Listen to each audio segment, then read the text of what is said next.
somehow Air-Deraan returned.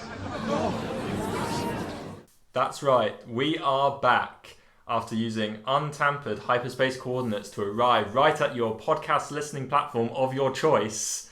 I am Freddy. And I am Voita. Booyah! Let's go! Let's get into this thing. And we're doing episode 3 and 4 of the Clone Wars in our Chronicle of the Clone Wars. Yeah, in our Clone Chronicle. Yeah, almost like Claude Chronicle, but that's another series. Yeah, next time Dave Filoni makes another animated show. The Claude Show. The Claude Show. The Resistance.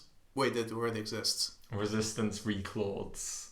Claudia Gray. Oh my god, I no longer like this very good author of Star Wars books. She is a very good author.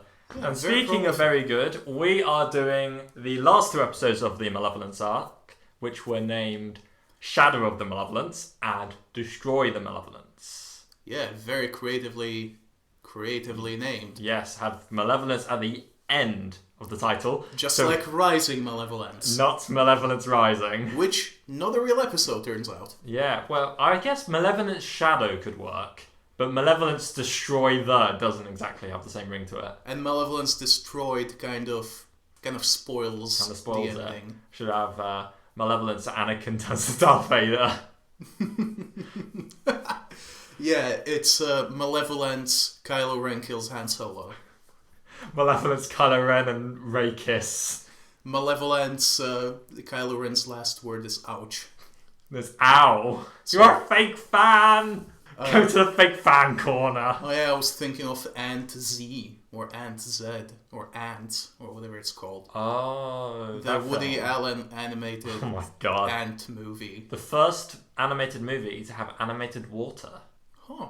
Yeah. Oh, were the other ones using, like, actual live-action water? No, they just didn't... No, it was like 3D animated water. It's the first time there was 3D animated water. Oh, did, like, Toy Story not have any water in it? No. How did they survive? Plot hole. Oh my god, plot hole. What do they drink? Ryan Johnson, answer that. Okay, I think we should go to the structure of this episode. So... Yeah, because it's a little different than what we've done up to this point. Because we are talking about 2 eps instead of 1.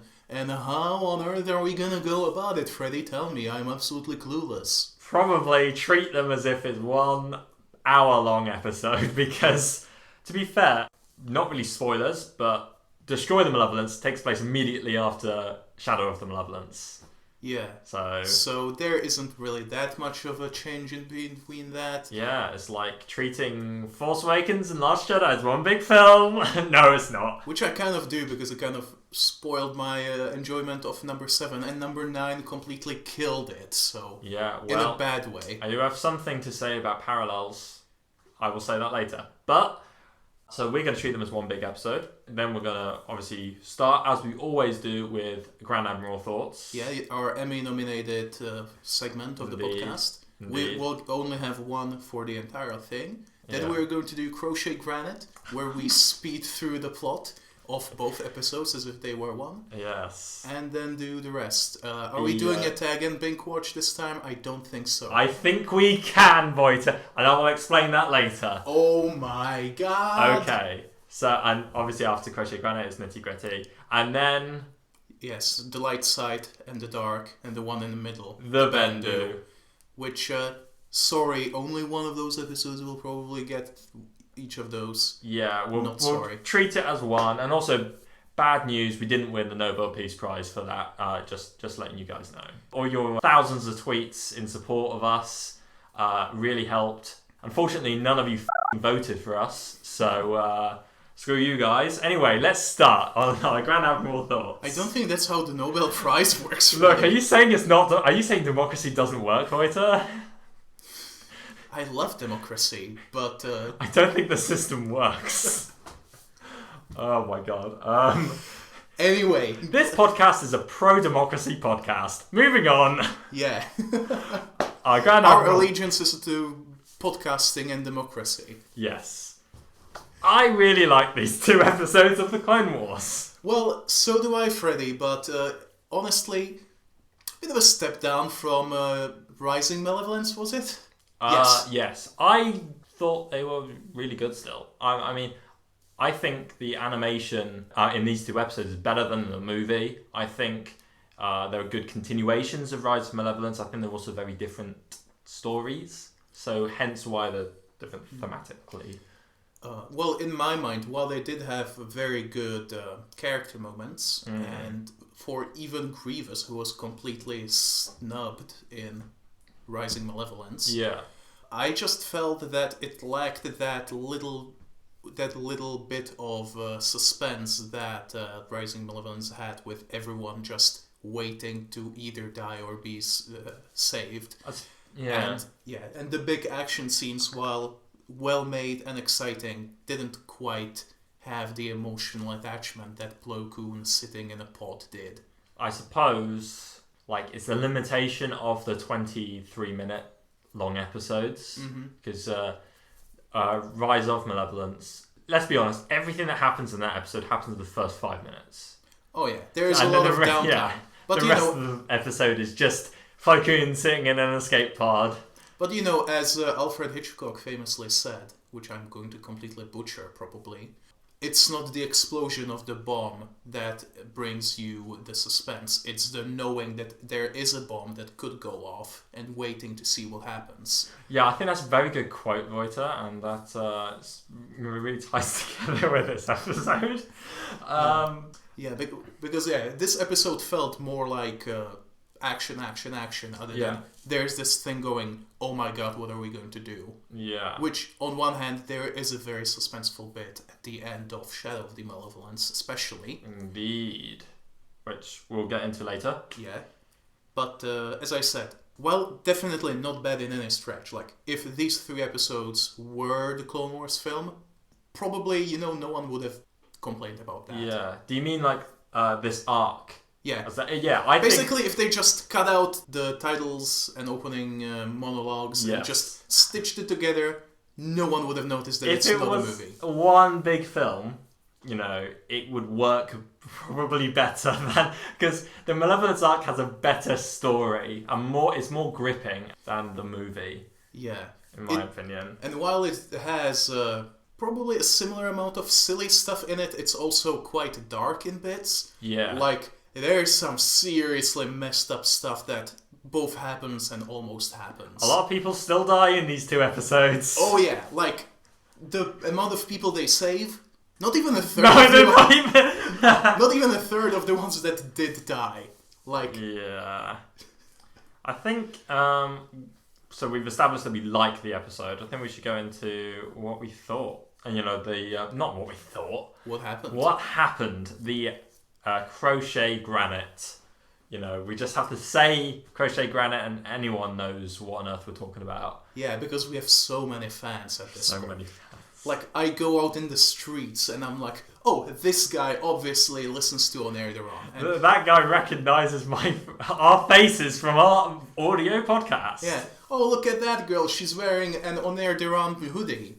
That definitely exists. I could probably just put the logo on my TeePublic page. Yeah, and look at that grandpa. He's wearing an FBI Open Up t-shirt.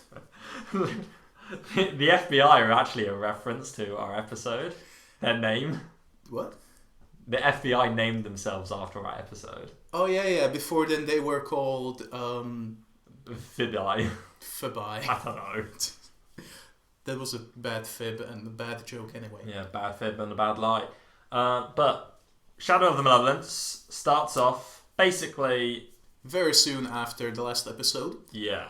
Anakin and a bunch of other people, Plo Koon, Kenobi is there as well. Bloody clones, ahoy, clones aplenty. Yes, a lot of clones. Yeah, they are planning how to take down the Malevolence. It is the ship... And their master plan is, let's grab a bunch of bombers and bomb their command tower. That's their master plan. One squadron of Y-wing bombers against the largest separatist ship ever. Mm-hmm. And it totally worked, guys. Come on, we can kill Grievous in the first couple months of the war. I mean, obviously we'll be able to kill him. And blow up the entire ship by destroying the bridge. Yeah, they learn where it is. They learn that it is in the I had my notes and No, they said it's near the Rindelia system. Yeah, which is close to Naboo. They figure that out because Grievous was targeting medical transports. So it was like only Grievous is so evil to go after medical transports. It's like, I'm sure many people have done that, let's be honest. So they guessed that he was going to go to the secret clone medical station and blow it up. He is a cartoon villain after all. Yeah. Literally. And he's so cartoonishly evil in this. It's crazy. Indeed. So they, in Shadow of the Malevolence, they're going to go there. They know that he has to go there because apparently a ship only that size can only travel 10 parsecs. Yeah, which confused me initially, but we can talk about that later. Indeed. And in order for the wiring squadron to get to the Rindelia system, they took a shortcut through a nebula, which is kind of cool. Pretty cool, even. Pretty cool. And they meet some wildlife. Yeah, which kind of messes at least one of them up. Yeah, and then they get to the Rindelia system, and bloody Malevolence is there. And they are already attacking the medical transports. They're trying to evacuate the station. They send the Y-Wings over, and they get engaged by a load of vulture droids. It's a beautiful wedding ceremony. No, sorry. They're getting attacked by vulture droids, and a lot of people die. Yep. Like half the squadron. Yeah, the mission is very nearly a bust, but then Ahsoka gets snippy, as she always does. She says Sky Guy a few times. She says R2E as well. Oh my god. But ultimately, she is right. Their plan is shit. Yeah, they impromptu switch their target from the control tower to the ion cannon dish. Oh yeah, that's the weapon, by the way, the ion dish. We sort of forgot to say that. Yeah, they attacked the thing that makes Malevolence so special, which was about to mess up the medical facility, which housed 60,000 clones. I believe it was 50,000. No, it is 60,000. I'm the fake fan.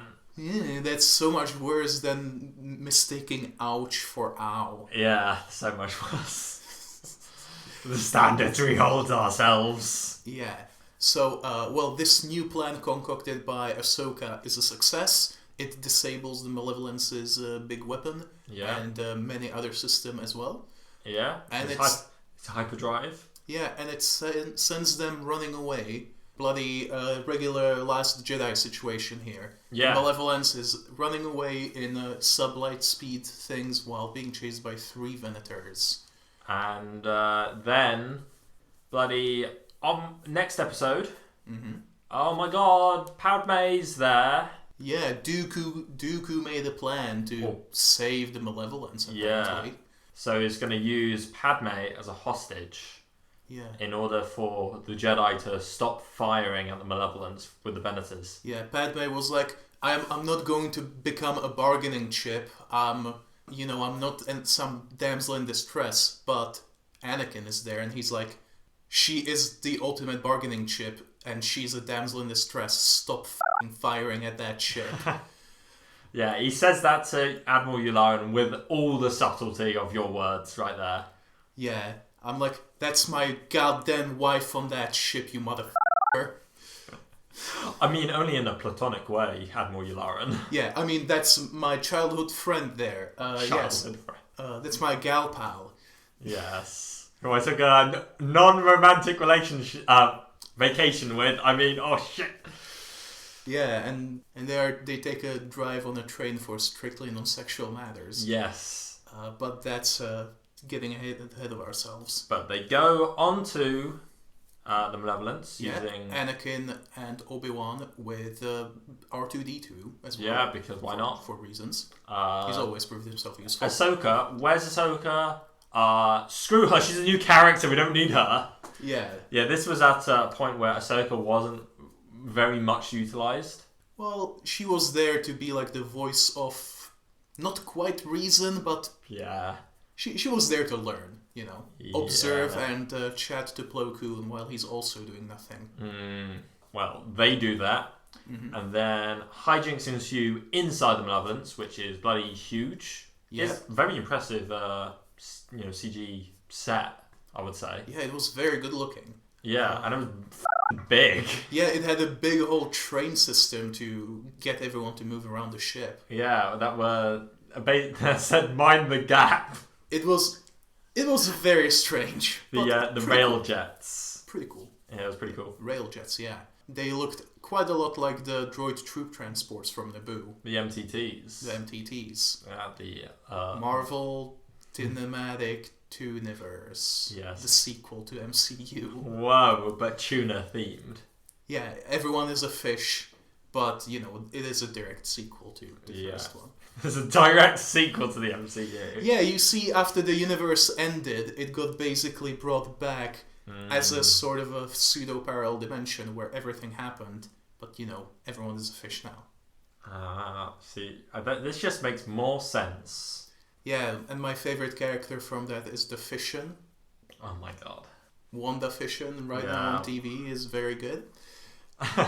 Go watch that, but watch this podcast first! Iron Finn kicked it all off. Iron Finn. Iron Fishmonger is the villain. Mm-hmm. Spider-Manta is... this is getting cut. This is absolutely... This is terrible. Okay, where were we? Talking about fish, I believe. No, talking about trains. Trains! Oh yes, the MTTs. Yeah, trains Skywalker. Yes. Hijinks with the train. We get Padme onto a train. Padme and Anakin are alone for a little bit. Yeah, but obviously C-3PO, who's also there, gets into more trouble than anyone, so Obi-Wan has to go rescue him and also disable the hyperdrive. Yeah, when he couldn't, he said, Anakin, Padme, go bloody find C-3PO. I'm not doing that. And then Anakin says, bloody R2-D2, go find C-3PO. I'm not doing that. No one likes C-3PO. Yeah, it's sad. It's like, I'm just so happy I'm surrounded by my friends. Who never properly even met him. Yeah. Let's not talk about episode 9, though. Yes.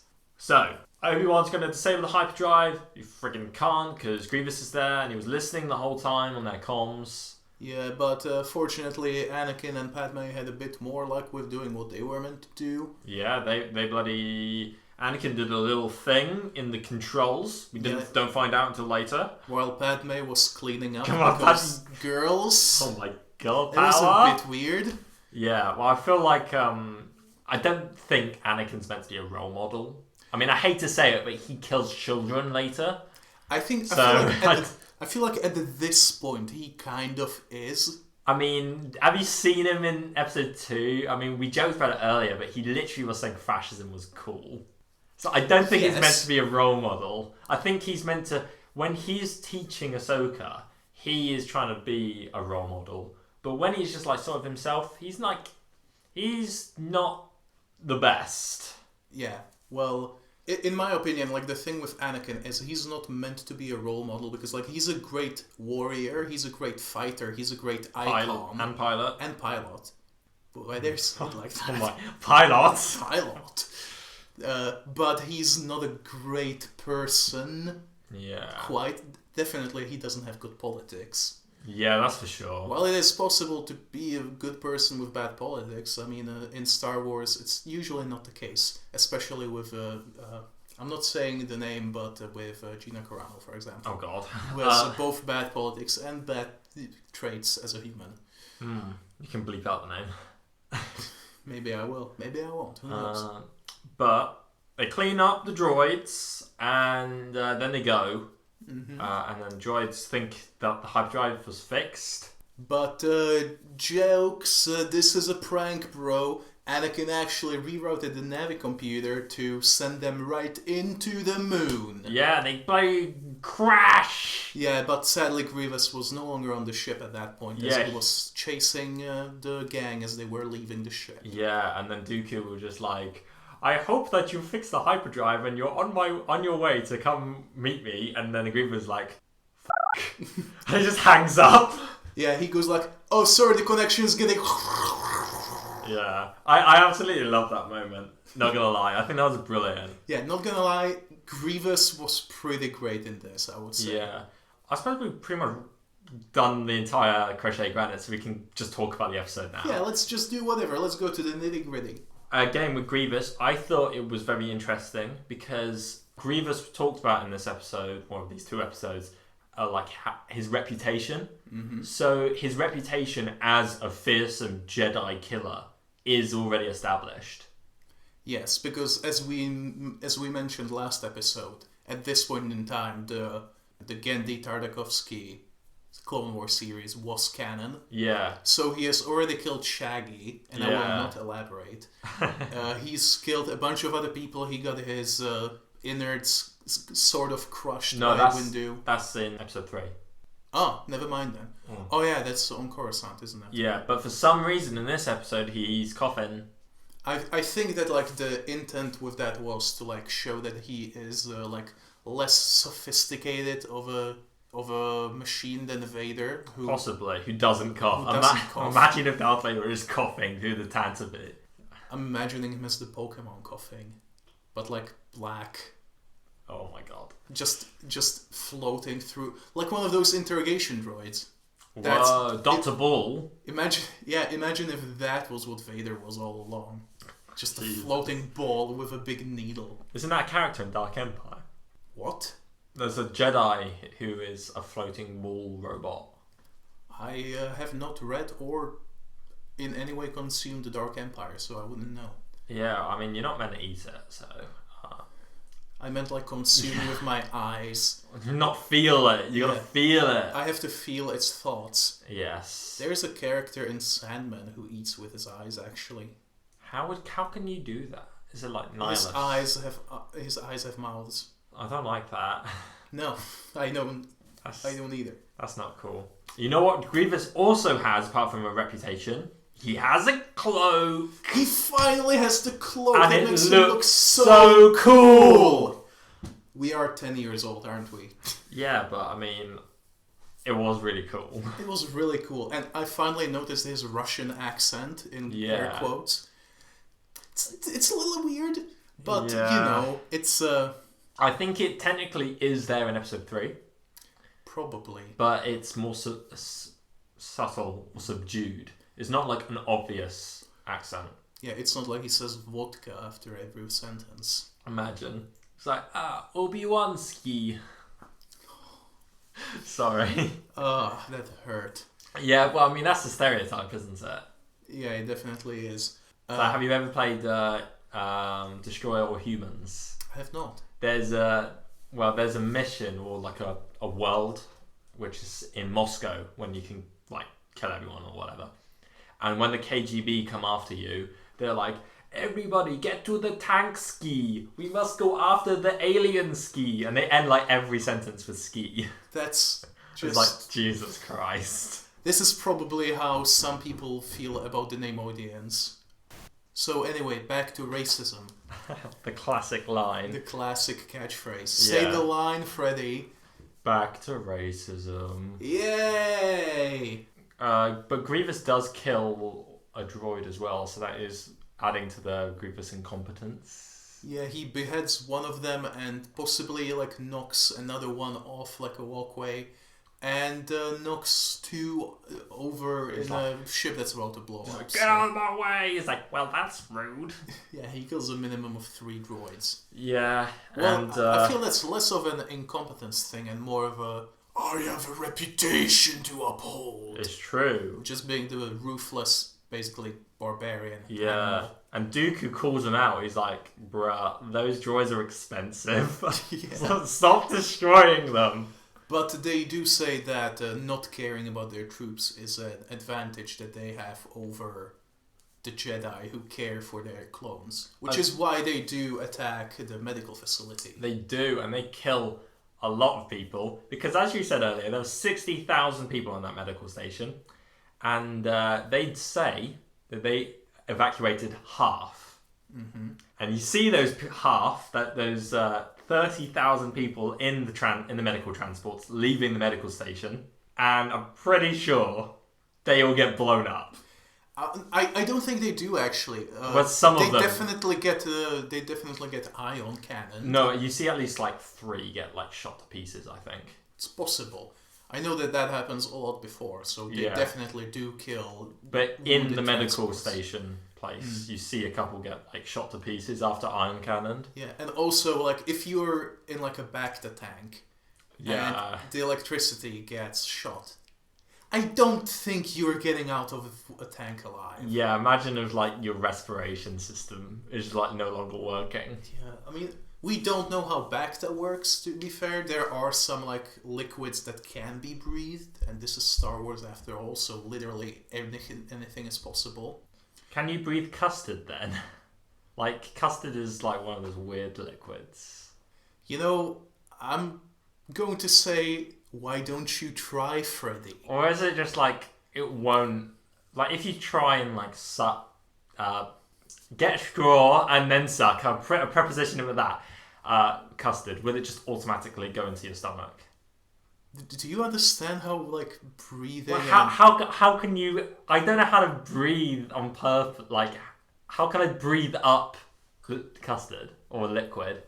How can I do that on purpose? Unless I'm friggin' drowning.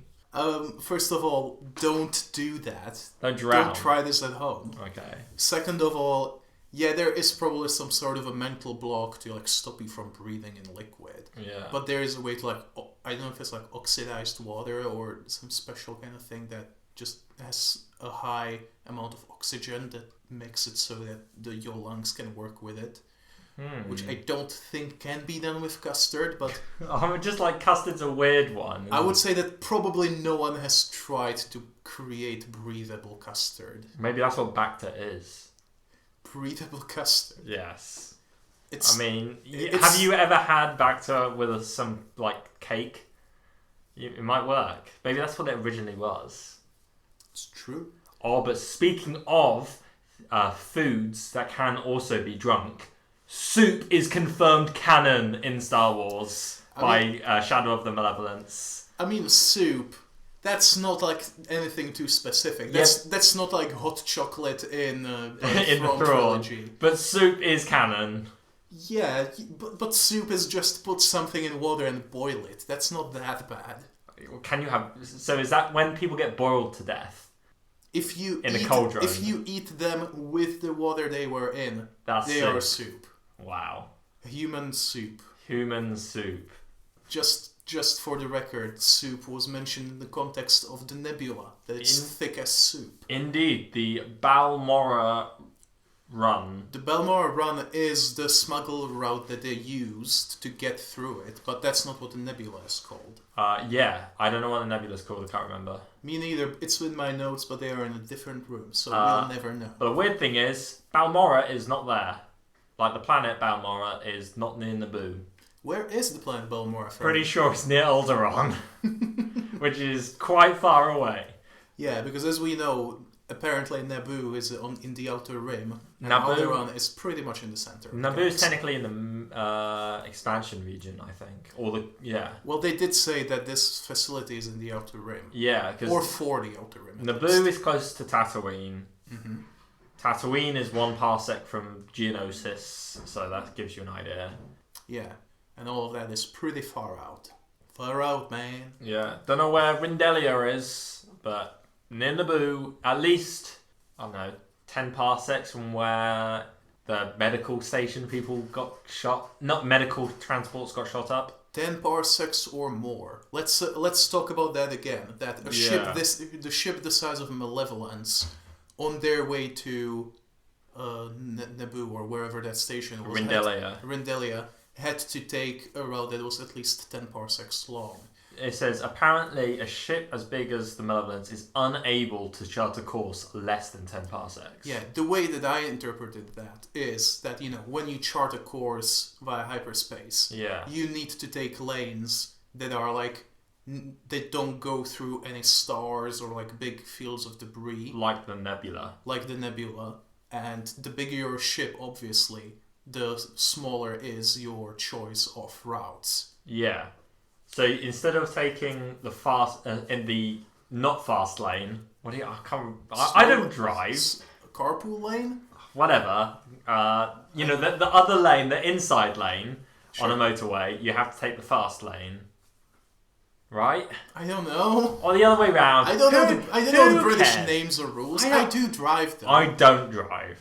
The bloody hyperspace parsec thing. Okay, I had a feeling that it could be like to do with momentum through hyperspace.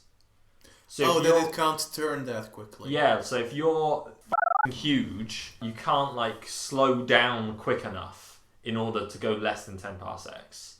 So if like the stopping distance for the Malevolence is too big to do a journey less than that. Does that make sense? Yeah, that is also quite possible. Because stopping distance is a thing, because bloody The Force Awakens, even though it sort of breaks hyperspace stuff by exiting hyperspace on Starkiller Base's atmosphere, they still... I mean, they did say that it's risky, which is why no one does it. Yeah, but... and they do almost crash. The only reason why they don't is because Han Solo is at the wheel. I don't know. At the sticks. I always thought that like the little thingies that they flip look like chess pieces.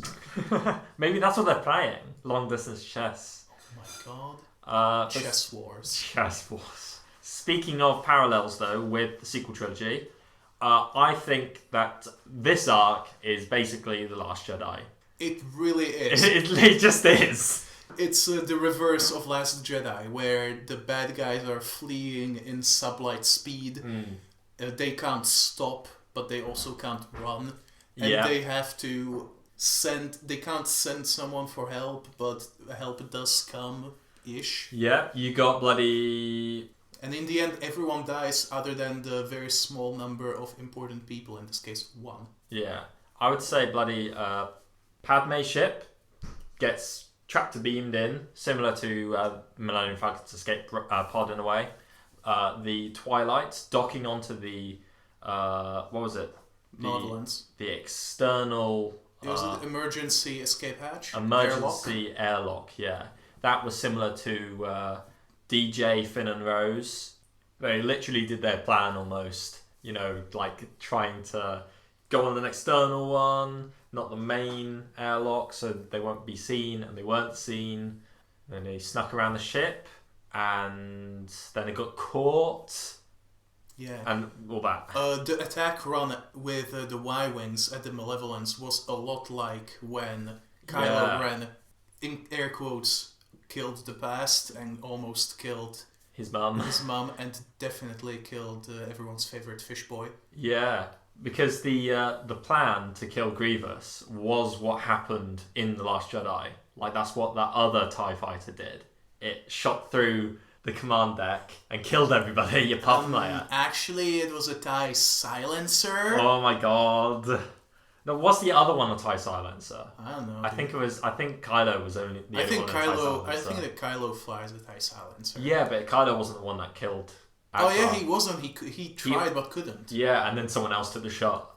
And also, even more parallels. Rian Johnson just loves these.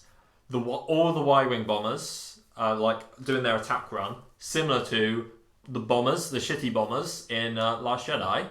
Mm-hmm. Also similar to the shitty bombers. Pretty much most of them die. So half of them get killed by one of the pilots loses control of the ship. And then two others die because of him. Because they fly into him. Yeah. And then a couple others veer out the way and then get hit by the ion blast. Yeah. In total, I believe 5 clones, or probably 6 clones, are confirmed to die. Yeah. Only 2 of them are named and none others, which is a little bit weird. They said that they lost Tag, Matchstick, and 5 other numbered clones. Yes. And that Tag is the Tag. From Tag and Bink. Tag and Bink. He's dead though. Yeah. Now we just need to find a Bink that Where's also Bink? died. Well, Bombard General. That's Binks. That's very different. But I kind of forgot that all of those Y-Wings have 2 people in them. They do. And I thought... and a gunner. And Tag's... Who could be Tag's gunner other than Bink? Yeah, Bink. It's weird that they didn't mention the gunners. It's like, who the fuck cares about the gunners? Yeah. It's like, wow, that's really nice of you. But also, Matchstick, you might remember him from Clone Wars the movie. Which one was he? He was one of the guys that were there. Nice! I mean, none of the clones, other than, big ones like Rex or Fox or Cody did anything that big. He was just there and was named. Yeah. Matchstick and I think Boomer? I don't know. I feel like Boomer might be someone else. Either way, it's a bit of a Boomer moment for you. I'm forgetting young people's names. That's very Boomer of me. Yeah. I do say young people because all of them are at most 10 years old. That is true. I can't remember the other guy's bloody name. Matchstick and something else. Broadside. Yes, Broadside. Broadside's the other one. He doesn't die. Yeah, and he goes on to survive the entire war, actually. Whoa! Because Broadside and another one who was not named in the show but was named later, Flyby,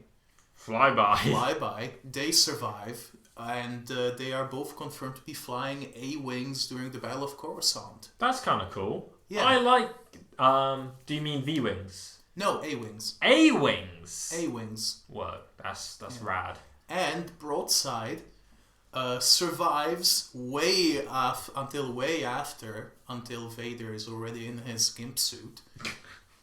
Yes. And he runs into Vader at one point and saves his life. And Vader is like, that was some fancy flying you did back in that episode of Clone Wars. And he's like, wait a minute, how would Vader know he wasn't there? Yeah. It's like, The only other person who was there was... Anakin and Ahsoka. Guys, I think I know who Vader is. Vader is Ahsoka Tano. Confirmed! Yeah. That was a weird short story, and I'm glad that it's no longer canon. Yeah. Well. Back to The Last Jedi, which is canon, and is very similar to these episodes. And do not be mistaken, we are not saying by pointing out all these... connections that Rian Johnson is a hack fraud. No, I just think it's interesting. It's interesting. I imagine there might be inspiration. I kind of doubt, but either Rian Johnson saw this and was inspired by it. I doubt he ever saw that. But I think it's more likely that there's a common inspiration. You know, like there's you go back, they're both inspired by the same thing. They were possibly both inspired by the Bismarck. Yeah, and World War II movies. Yeah, only Rian Johnson kind of saw that and was like, what if it was the other way around? Indeed. What if it was the biggest honking ship in the galaxy? Chasing some plucky young crew. Yes. But also, the crappy bombers in Last Jedi, I don't know their name, don't really care, don't like them that much, but... They are targeting the main weapon, like reactor, aren't they? Mm-hmm. Of the Devastator. What's it called? Dreadnought. Dreadnought, yeah. So that's how they blow it up. Similar to how the Y-wings in this episode, after deciding that attacking the bridge is a stupid idea, they attack the the part of the weapon of the ion cannon, don't they? They attack the connectors. Yeah. They fire their proton torpedoes at that. Indeed. And it overloads and goes big boom. Yeah, both of them go big boomer. Yeah, they do. And which is kind of interesting. And another thing that's interesting is, of course, how the Malevolence goes big boomer. Mm-hmm. And one could say does a little holdo maneuver into a fucking moon. I don't think that it does do a holdo maneuver. I think it kind of does, because that was the coordinates it was set to go into hyperspace. And it is true that it felt like impacted way quicker than it should have. There was a big explosion as well. Yeah. That moon went big boomer, for lack of a better word. That moon ended up kind of like Shu-Torun almost did in the comic. Yeah. Which is to say, being completely torn apart. Which didn't happen. Yeah, but I mean, it was a huge explosion. The moon obviously isn't that small for, because the Malevolence is freaking massive, but it's not big enough to have, like, a noticeable massive explosion on the moon. Fair enough, yeah. So I think it was accelerating into hyperspace, which is what happens with the Radus and Holdo. It doesn't go into hyperspace, it's accelerating to go into hyperspace. Yeah. So plot hole taken back. Yeah, bloody. It's in the Gospel of the Clone Wars. So yeah, I mean. The Book of Dave. Yeah, plus ring theory is very much a real thing. God. Ring theory's not real. I don't even know what it is, to be honest. Ring theory claims that everything is fated to repeat itself. We know that, like in Dark Souls. Yes, but we know that George Lucas actually did intend for everything to be like poetry, it rhymes. We know that, but ring theory suggests that it is like poetry, it rhymes, but does it in a weird, convoluted way. That was like episode 1 is actually like episode 6, and you could just say episode 1 is like episode 4, and episode 2 is like episode 5, and it kind of still works. You know that, right? But I don't know. I think ring theory is a bit overrated. Yeah, it's definitely no indoctrination theory from Mass Effect. Whoa, I don't know what that is. Basically, it's a way to explain the not very good ending of Mass Effect 3, where you're basically stripped of any choice. Oh yeah, by a child. Well, not quite. Yeah, I know. Basically, yeah, at the end of Mass Effect 3, it feels like your character who is fighting this big threat does something that appears to have saved the galaxy, but actually serves the big threat more. And there is a big theory that he was actually indoctrinated by the Reapers, and it was at the end. During the last game, there are things that kind of imply that he's hallucinating and maybe not in his right mind. Yeah. Which apparently has been debunked by the creators, but they do like the theory. Yes. Didn't they also release a DLC that makes the ending better? Slightly. Yeah. Slightly. It adds a bit more to it. It's kind of like at the end of a fighting game where you get a series of still images of, and after the tournament, Liu Kang went back to his village and became a headmaster of his school. Wait, that bit of Mass Effect wasn't in the original release? No. Oh my god! I just assumed that was in the... So it just ends? It just ends. Oh my god! Either all the enemies explode, or... You become one with them, or you control them, and that's it. You don't know what happened to your crew, you don't know what happened to the galaxy. Yeah. And apparently, because literally everyone in the galaxy was on Earth at that point, everyone starves to death. Which Yay! but that's just a theory, and don't say the other part. I'm not going to. But that's just a theory. Pickle Rick. Pickle Rick. Yes. Yes. How did we get here? Why are we here? Theories, ring theory. Last Jedi. Ryan Johnson is not a hack fraud. Yeah, but they might have the same inspiration. Yeah, in hindsight, Last Jedi is probably much better than I thought. Whoa. I do think... I still don't like Counter by, obviously, but... sorry. Yeah, and, I mean, it was a bit of a dick move to go with that whole Your Snoke theory sucks that Ryan Johnson did. But, he didn't know that there was no Snoke theory. Yeah, that he didn't know. But still, grow up. Oof. Well, speaking of growing up, Ahsoka is not grown up. Yeah, well... She is still basically the same character she was in the movie, which is fair. At this point, they didn't really have any chance to course correct after making her very annoying at the beginning. True, but there is the implication that her and Anakin have gone on more missions, isn't there? Is there? Yeah, because she's talking about, this is typical Anakin, and you don't really say that if the only other mission you've gone on is the last episode. The Last Jedi. The Last Jedi, oh my god. It's so... I mean, world between worlds, it's technically not impossible. Yeah. There was a bit of dialogue, though, before they got on the bombers, that the Banthaverse episode 10 script kind of ruined for me. Go ahead. It was some small talk about, Anakin not trusting, not wanting Ahsoka to go and, pilot her own ship, and how he wanted her to be in the turret. But I mean, I just episode 10 script. For context, And this is also a recommendation. The AI generated episode 10 of Star Wars by the Blue Bantha Milk podcast. Indeed. Spoilers for the second part. The AI decides that Ahsoka and Anakin are getting together and we're always in love with each other. Yeah, I'm not a fan of that. That was literally the only bad thing about that. Yeah. 4-hour experience. It was a great 4-hour experience, though. Some great acting. I mean, yeah, Claire from Imperial Senate podcast, her Ahsoka was pretty on point, if I'm being honest.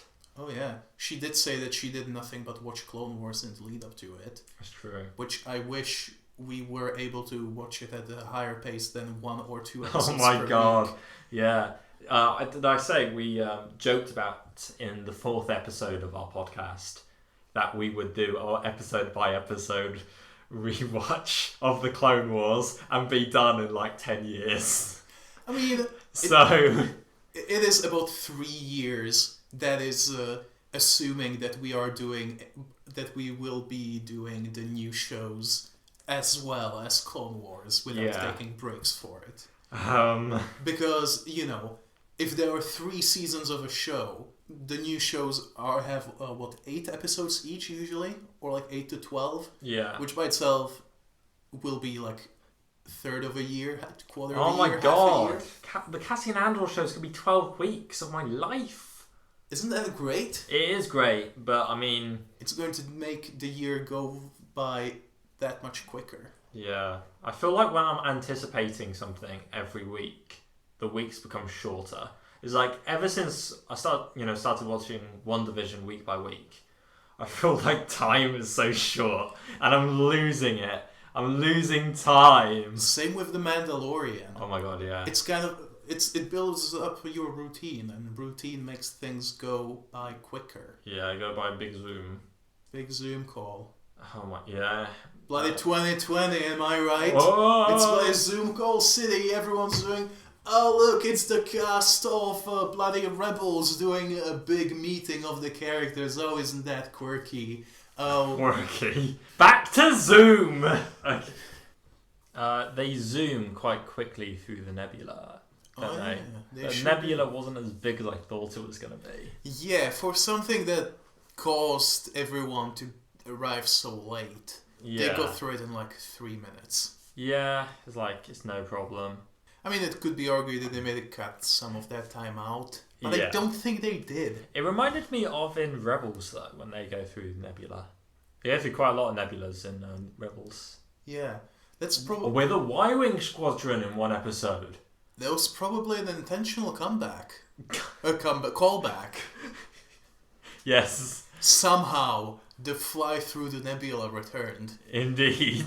Another intentional comeback. Yeah. But we see Plo Koon in his epic Jedi fighter. Mm-hmm. With all the cool white and blue markings. Yeah, and with that big hyperspace ring. Yeah, I love seeing the hyperspace rings. Yeah, it's like a really cool piece of world building, I would say. Yeah, because the fighters are too small to have their own hyperdrive, which is it's just interesting. Yeah, and I don't think that it's ever addressed in the movies. It's never addressed. You just see in episode 2 when Obi-Wan, I believe, goes to Geonosis. He goes to Camino, and he needs the hyperspace ring in order to go to Camino. Yeah, and then he leaves it in Camino in orbit, and then he uses that to chase Django Unchained. Indeed. I don't know if that's always the case, but I feel that Star Wars is pretty good at not being very condescending with tech and things. You just see someone use a thing and you're like, oh, that's because they need an engine. That's because they're doing this. I noticed this especially in this little bit of episodes. For example, I think we discussed it in the last episode, or maybe off podcast, I do not know. But many times in movies, when someone uses an EMP pulse, there is a 2-minute scene explaining what an EMP is. Yeah. Whereas you just said it was. Whereas they're just it's an ion pulse, and no one asks what's an ion pulse or what does that mean. You just see it hit, and then you see what happens. Yeah. Same with the bit about why Malevolence needs to take at least 10 parsecs. They're just... They just don't say, the ship is big, so they have to go a very long way because of the stopping distance or the turning radius or whatever. They just say, it's gonna take a while. Yeah. And there was a third thing that probably happened, but I can't think of. Was it the soup?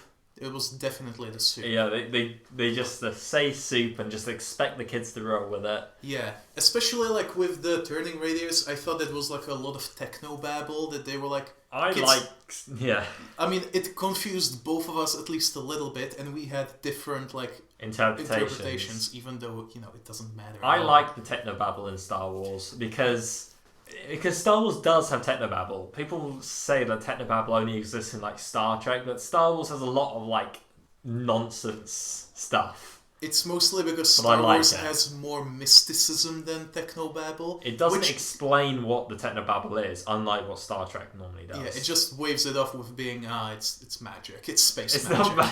Yeah, but you got like the reference, like the Force. You got like the reference, like incredible cross sections, which show like all of the different components that they just mentioned, like the motivators and the fuel. The fuel, which has always existed. Even droidekas have their own fuel things. Droidekas are f***ing useless in this episode. Yeah, we can get... Do we want to talk about it now, or do we want to get back to it after more techno? Yeah, techno-babble. Yes. Techno-union babble. Yep. That could be its own segment. Oh my god. It's cool. I like it, and I think it really fleshes out like the world building. Yeah. I think the prequel era is very good for world building, as much as some people will say it isn't. I disagree. Yeah, it's better at techno building, world building than probably both the other eras that we've seen on film. I think the original trilogy is very good at world building because literally everything is established in. And at the same time, the original trilogy is leagues better at being actual movies than the prequels. Yes. As much as I might like most of Revenge of the Sith, some of Episode 2 and a little bit of Episode 1. Yeah. They're not nearly as good as the original trilogy. I like the story of the prequels. I like the ideas in the prequels. I like the worlds and the world building. But the execution of the story and the dialogue typically isn't that good. Yeah, most of the filmmaking and a very large amount of the acting is subpar. I do really like the space politics, though. Yeah. Unpopular opinion, but... The Senate is... I like it, because it's... kind of confusing, but I like it. I just like how it's there.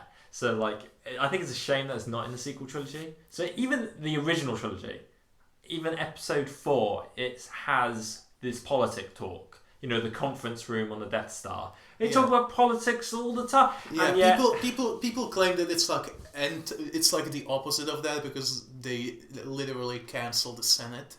But they cancel the Senate. Yeah. But there is talk of politics during that, so... Yeah, whereas in the sequel trilogy, they...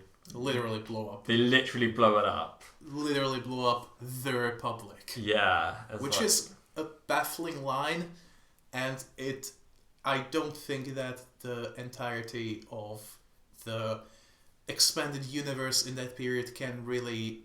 recover from that too much. Yeah, I think we should probably at some point do an episode on what we think the aftermath of the sequel trilogy is, because I think it could be interesting to explore. It could link into just messing around with AI dungeons, see what happens or something like that. It very much could. I mean, we do have one thing that takes place in the aftermath of the sequel trilogy, but the problem with that is it's the Lego Christmas special. Yeah, that is true. Which came out on Life Day. Everything about that was a very weird choice. It's also not canon, Voiter. We don't know that. It's not canon. It's not like the Freemaker Chronicles. Those are canon. No, they're semi-canon. So the events on a broad level happened. Like, there was, the characters existed in some form.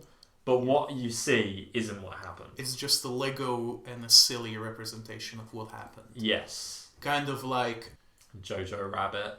Yeah, kind of like Jojo Rabbit is like a silly representation of what it was like to like grow up in. Yeah. Where is it set in Poland? It's set in Germany. Wherever. It's filmed in Czech Republic. Whoa! You know what else is filmed in the Czech Republic? A Knight's Tale. Yeah, it Great sure film. was. Heath Ledger. You can see the Charles Bridge in there. Yeah. Or Saint Charles Bridge, as it's incorrectly referred to by some academic literature. I'm pretty sure they use that as London Bridge. I think so too. Yeah. Because I didn't realise that until you said that, and now because I obviously have a photographic memory of A Knight's Tale and every single bit of that film. Mm-hmm. I love it so much. And they definitely do use that bridge for London when they're playing Boys Are Back in Town, for when they go to, why are you cringing? It's amazing, Voita. But speaking of bridges, whoa, did you notice how friggin' dirty the Bridge of the Malevolence is? It looks awful. Dirty? Yeah, like the textures are so... It looks like it's rusty. Well, I mean, they're all droids, so they're not exactly gonna... I mean, Dooku was there for a bit. He was there for a bit. Maybe they stopped cleaning the bridge after Dooku went. Maybe because they didn't really care. How long... I mean, we have established, or specifically you have established, in that one video that you posted on our YouTube channel on Air-Deraan. Indeed. Go like and subscribe. This is not an ad, but it is an ad. It is an ad for us. Yeah. You did establish that time in Star Wars doesn't make sense. Yes. So, but I think that's the point, to quote my title. Yeah, but in this case, I don't know if that's really what happened with the Bridge of Malevolence. I don't know. But it's interesting having Dooku there, and then having him not there anymore because he had more important things to do. And being a hologram that also shows another hologram. Look! A bit of hologramception. Yeah, I mean, why not? I mean, what even are holograms? Yeah. And another thing that speaking of holograms that we saw in Destroy the Malevolence is someone being holographically projected with the seat they're sitting in. Ooh, yes, we saw Padme just sat on her seat, which was kind of a little weird, I thought. I don't think that holograms have any rules. No, anything happens with holograms. Yeah. But I love in that scene just how unsubtle Anakin is. It's like, instead of saying Senator Amidala, it's like, Padme, are you okay? And he's like, oh, Jesus. They do kind of have the excuse of knowing each other literally since Padakin. Phantom Menace. Phantom Menace. Akin. No. Phantom Menace skin. Phantom Menace ski. Oh my god, it's the Russian Phantom Menace. I know in the Japanese version of the Phantom Menace, the Nemoidians have a Russian accent. And in the Czech version, they have a Polish accent. Call back to that episode of the podcast where we've said this fun fact before. You know, it's been months ago. No one remembers. When did we even talk about that? Probably episode 1. But we never did. I don't know. It doesn't matter. Yes. Okay. Let's talk more about Padme. Padme and Anakin. You see Obi-Wan, he's stroking his beard like he knows exactly what's going on. Yeah. They may have known each other since they were... How old was Padme again? Like 14? Yeah, I think so. Oh, Ahsoka's age. Oh, God. I didn't mean it that way, but now that I said it, yeah. I'm just going to purge my memory of that, but yes. Yeah, she was... Yeah, they know each other for 10 years with a bit of a gap in between episode 1 and 2. Anakin... Yeah, he's 19 in this at the moment. Yeah, I don't like that at all. And his flirting is shit. Like, it's so cringy. I wrote down one of his flirts, and it was like when he killed all the droids on the bridge. Padme says, "Wow, and to think when I first met you, I used to build droids," and then Anakin said, "I used to put them together. Now I only take them apart." And I was like, house. I mean, you're not wrong that it's a cringy line, but are you sure that's even possible to call it flirting? I mean, I think that's what Anakin was doing. I mean, we do know that they have... alone time. I was referring to bad chemistry as reference to both the movies and, well, 3 movies, rather. Yeah, that's including true. Clone Wars, the movie, where they are so robotic together. Yeah, because I feel like most of their relationship is spent apart. Yeah, most of it is via Zoom calls. It is true, and Anakin doesn't even realize when she's pregnant. Yeah, maybe he was just like in denial. Whoa. In denial. Oh my god, High Republic, bloody callbacks, even in bloody Clone Wars. Dave Filoni is such a god. Such a god, he knew. He did know. But Padme didn't know that she was going into a trap. Nope. And yeah, the trap that was apparently... Dooku apparently told either the chief executive of the banking clan or Palpatine, to fake this. I took it that Palpatine just faked it. Well, Dooku did say that he has a plan, so yeah. At the very least he told Palpatine to do this. Yeah, I think he told Palpatine to get someone a hostage, and Palpatine is like, well, I know Anakin's there. Anakin likes Padme, and he knows that already. Obviously, he knows. So he's like, let's manipulate Padme. Yeah, he told Padme that that the chief executive of the banking clan wants to switch sides. Yeah, which means that Padme, like within seconds of hearing this, took a Naboo ship and C-3PO and no one else, and zoomed there, and bloody. She said she was secretly given this. Palpatine was secretly given this information, and Palpatine told Padme, which is hella suspicious, considering Palpatine, is obviously f***ing Palpatine. So, wait, that sentence doesn't. Never mind. But Padme goes into the trap. The coordinates that Palpatine gave her is literally where the Malevolence is. Yeah, literally like 20 meters in front of it. Yeah. A little more, but Yeah, and she gets tractor beamed. But to her credit, she doesn't... I did say that she got damsel in distress. She didn't really. She got tractor beamed, but she rigged her ship to blow. And then she told them to keep destroying the ship, presumably because she'll find her own way out. That's the way I took it, rather than her saying, "I'd rather die." Yeah, I took it that she was gonna, figure things out herself. Yeah, either that, or at the very least, she didn't want her being there to, let the Malevolence escape. Yeah, which she couldn't really, but she didn't really know. No, but she never got really caught by them. She was evading them swiftly. She nearly killed the Grievous with that exploding ship. That's true. Imagine if those Grievous... two droids didn't let him pass. All those two droids weren't there and didn't find out it was going to explode. Then Grievous would have just been dead. Yeah. That would have been kind of cool. Pretty cool. Yes. And that would have gotten rid of both the Malevolence and Grievous. Anakin, their entire plan. Yeah. And she bloody shoots a bunch of clones, droids, I mean. Yeah, she shoots a bunch of clones a bit early. Yeah. And, with a gun. With her Naboo gun. Yes. I thought that we were going to get bloody... they said they were close to the Naboo system and they were going to get support from the Naboo.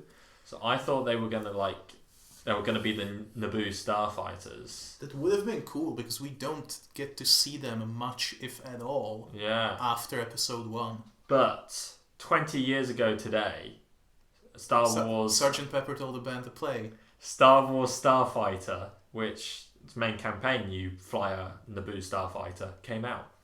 I did play that back in the day. Yeah. At the very least, it's a demo. Because I only remember the first mission. That came out 20 years ago. Jesus. I mean, we're both older than that. That is true. You know what isn't older than that? This episode. Clone Wars. Yeah, the Clone Wars is not 20 years old. Yet. Oh. It's closer to 20 than 1. Yeah?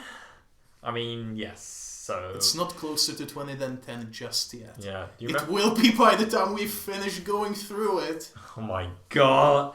But, okay. Back to all of the shenanigans with Padme and that. Yeah. Palpatine was exploiting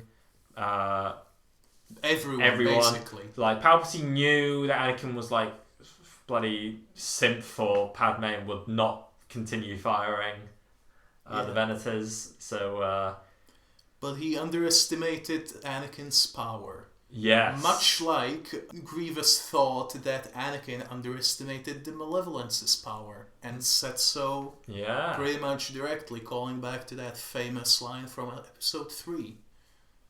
Yes. And speaking of... Buddy Grievous says the meme.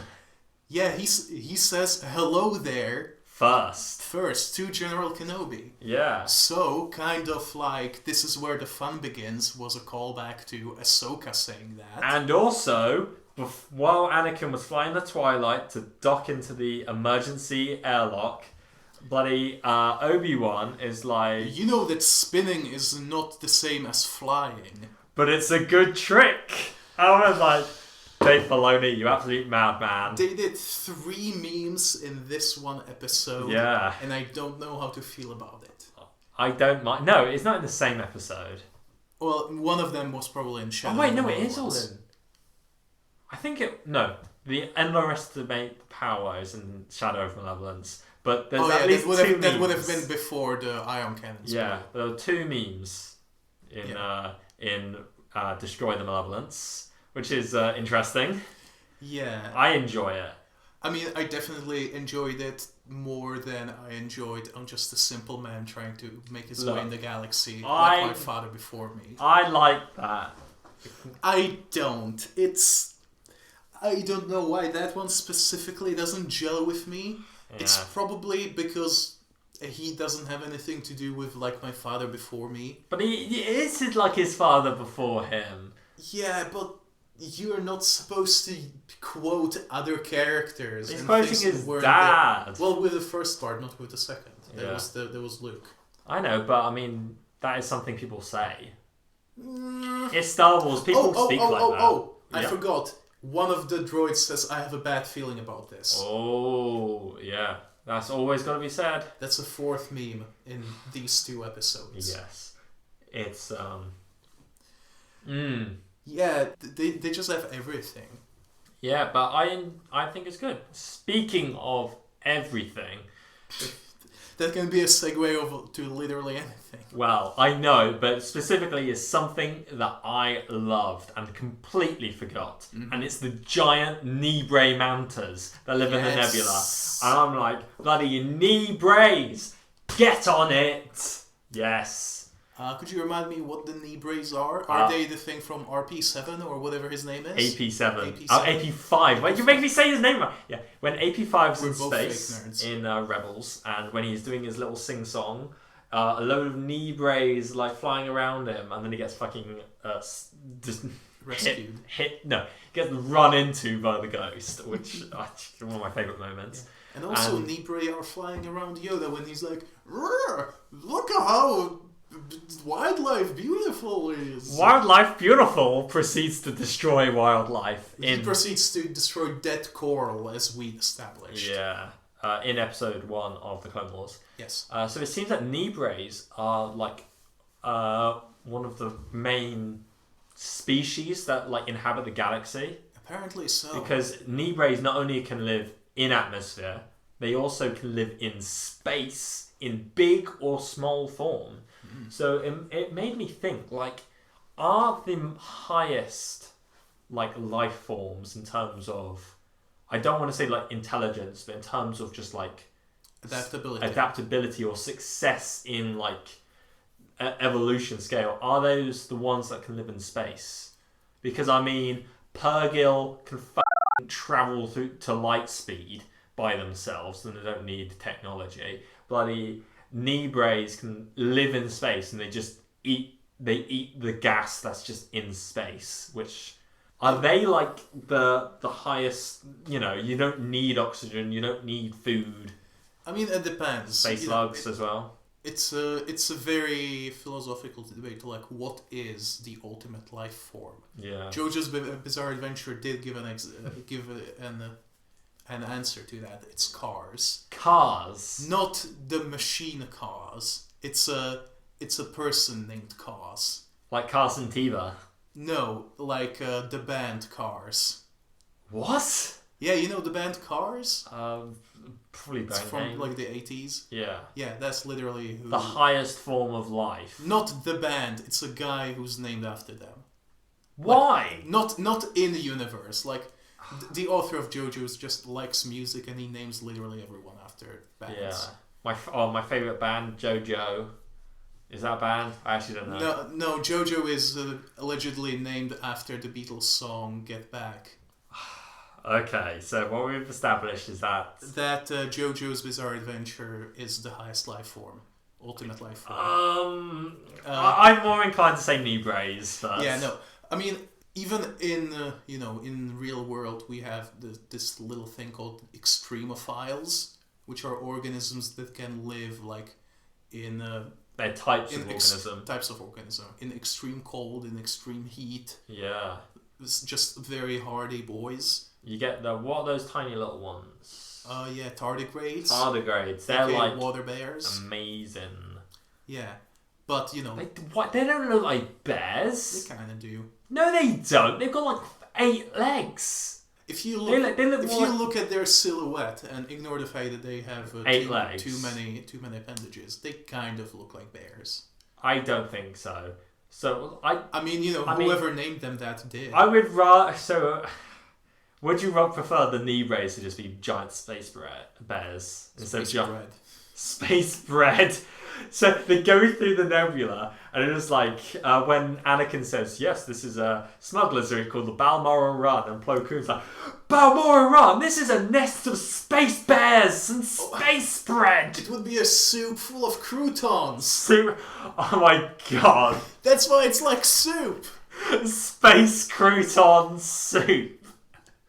Oh my god! And they gotta fly through it. Yeah, but some of the clones get really hungry and they open the window so they can get a taste and then obviously die. Yeah. That's what happened to Tag and Matchstick. Rest in peace. Rest in peace, boys. Yeah. Wow. I think we really learned a lot about space in Star Wars. We really have. I mean, as also, like, we do know that there is no vacuum in space in Star Wars. That there is the luminescent ether. There's the ether, which it's not enough oxygen for anyone to breathe apart from these space creatures. And because they eat the gas, but it's basically enough stuff gases for all of these laws of physics to apply and.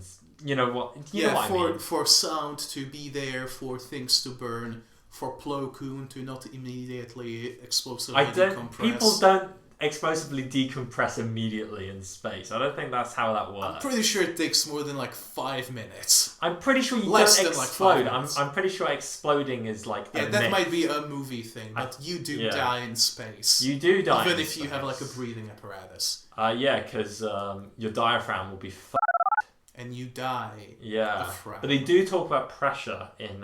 There is still the pressure of the vacuum, which they talk about in Rise of the Malevolence. Yeah, there is a reason why everyone except those 5 die. Yeah, or 4. And the only reason why they could survive in Episode 5 with just the masks is because they thought they were inside a crater, and I don't know, things work differently. Yeah. I don't know. Maybe they thought it was big enough to have its own sort of atmosphere. Look, Star Wars space is kind of weird. Yeah, it's not. It's it's space magic. It's Star Wars never really claimed to be true science. Yeah, it's fiction. It's not real. It's not. It's not. Star real. Wars isn't real, guys. Wait, what? Yeah, I know. That's why the episode's called "It's Not Real." Neither is the Malevolence anymore. Yeah, because it gone boom. How much money must the Separatist Alliance have put into that thing? They don't care. They have the banks. They can just print more.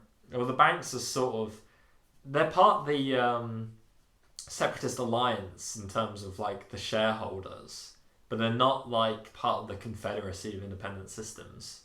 It's like how the Trade Federation, even though it's 100% part of the Separatist Alliance, they still have a seat in the Senate. Oh yeah, they do. Yeah. It's... Wait, do we know that for sure? Because we know that they were in episode 1 and probably 2. We see Lot Dodd, who is the senator for the Trade Federation. It's so fucked up that in the Republic, corporations have a fucking seat in the Senate. But Lot Dodd, he has a seat in the Senate in one of the episodes in Clone Wars. I mean, they have a seat in there because the Trade Federation is run by the Neimoidians, isn't it? Like, they're basically one and the same. Yeah, potentially, but we do know that other corporations... I thought that Lot Dodd is senator for the Trade Federation as a whole, rather than for the sector that Neimoidia is in. Or Katie Neimoidia is in, rather. Would that mean that there are basically 2 Neimoidian senators? Yes, possibly. But the thing is but I don't think there are. Well, we don't see them. We don't see... It's like... I mean, there's thousands of senators. True. There's no way that we would see all of them. Yeah, and I don't think it would be that weird to have multiple Neimoidian senators, because, I mean, think about it. How many human senators are there? That's no true. one cares. That's true. So... Yeah. I'm sure there's someone who does, but Star Wars is not that political. Yeah, Star Wars is just too racist, guys. There's too many humans. Where's all my Rhodians? Yeah, where's my Padme's uncle. Where's my Ugnaught-led trilogy? Oh my god, I would like that. Well, I don't want to see the origin of Queel, but I like the stuff that he was sort of talking about. Yeah. I don't know. I'm not saying I like the slavery part. I just mean or indentured servitude. I think it's interesting that the implication is that he was in indentured servitude even before the Empire formed. Which kind of sucks. You know, that's kind of... The Republic ain't... The Republic cool. was not ever, like, the paragon of goodness. Yeah, it's like... Maybe in High Republic times, but probably not even then. Yeah, I think it's all a veil of... It's all good... And then once you see past it, it's not. It's like how Padme and Bail Organa, Mon Mothma, all of them sort of saw past the ideal of what, the ideal of the Republic doesn't exist and had never existed, really. Yeah. At least in living memory. It's always been this corrupt, bureaucratic mess. Same probably with the New Republic. Yeah, well... Operation Paperclip, as we've discussed. Basically, all we've seen of them so far is prisons. Yes, it's not exactly good. Yeah. Prisons and labour camps. Yeah, and exploding places. Yeah. And also, that whole big, pretty fascist part of their government. The centrists. The thing is like, the Empire still existed after the Galactic Civil War. It just became its own state, like around Coruscant and some core worlds, led by Masamida. And then over time, and it was like basically a puppet almost of the New Republic, but it was still ran by all of the Imperials. And they were given basically amnesty for this empire to continue until it was like absorbed into the Republic without any reform. And that's why they became the, what are they called? Centrists. The centrists, yeah. Which... because they are literally just the Empire still. There's been nothing to, change. There's been, no post-World War II de-indoctrination of Germany, which was a massive effort after the Second World War to try and the denazification of Germany. We can probably move on though. Yeah, basically TLDR, Republic not so good. Yeah. Any Republic not so good. In Star Wars. In Star Wars. Yes. Yes. But what is good... Is... Please say something. This episode. We've done that already, but you're not wrong. Actually, I would say, even though we've kind of crapped on Anakin's and Padme's both relationship and subtlety and flirting skills. Indeed. I feel that that little moment that they almost shared on the train was actually kind of sweet. Yeah. Yeah, that little... You're always trying to catch me alone. Yeah, that little bad boy, but also, cool quip from Anakin. Because even though he isn't a role model, per se, he is cool. Yeah, and it's a kids show, so they didn't kiss. Yeah, they were interrupted by Obi-Wan. As always. Even though, there was that moment with always trying to get me alone and, leaning for a kiss, then a cutaway to a different scene, and then Obi-Wan interrupted. Yeah, but then they're still leaning in for a kiss. They could have gone in a couple times. Oh my. It's a long tunnel they were in. A long secret tunnel. Secret tunnel. How do you know that? You haven't even seen the show. I know memes, and I'm friends with many fans. Good. Because it's a good thing to be a fan of. It's a Dave Filoni show after all. It's not a Dave Filoni show. He only directs a couple episodes. He's there. Yeah, but there's 20 episodes a season.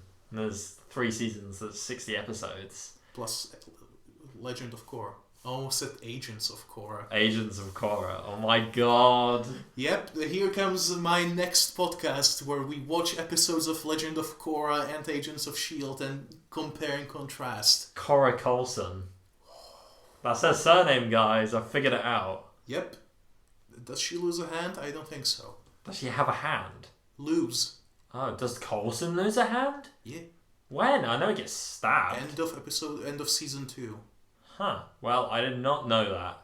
He gets his chopped off with an axe. An axe? Jesus. A fire axe. Well, that axe is in Star Wars. Probably. I'm pretty sure I've seen something like either a light axe or a vibro... Gamorreans, yeah. Yeah, vibro axes. And also in Solo with the droids that were killing each other in the pit.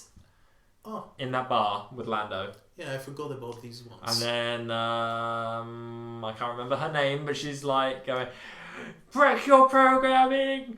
Escape this cruelty! L337, I believe. Yes. What's the actress's name? Miss Fleabag McGee. She's gonna be in a Mr. and Mrs. Smith remake with... I don't know. Lando? Yes. With bloody Billy D. Williams. No, not Billy D. Williams. I know, with the young one. Yes. Donald Glover. Donald Glover, yes. Not Danny Glover. Who's Danny Glover? That's Murtaugh from Lethal Weapon. And also the main character of Predator 2. I have not seen Predator 2. Me neither. Carl Weathers is in Predator, though. And Carl Weathers is in Mandalorian as Grief Karga. And The Mandalorian is in Star Wars. You know what else is in Star Wars? Luke Skywalker. Luke Skywalker loses his hand, just like Agent Coulson. Oh my god. And you know who else Agent Coulson knows? Samuel L. Jackson. Samuel L. Jackson on the Jedi Council. Who knows? Anakin, who is married to Padme, who got tricked by Palpatine, who comes back in episode 9. Where are you going with this? Because that's the intro to our podcast.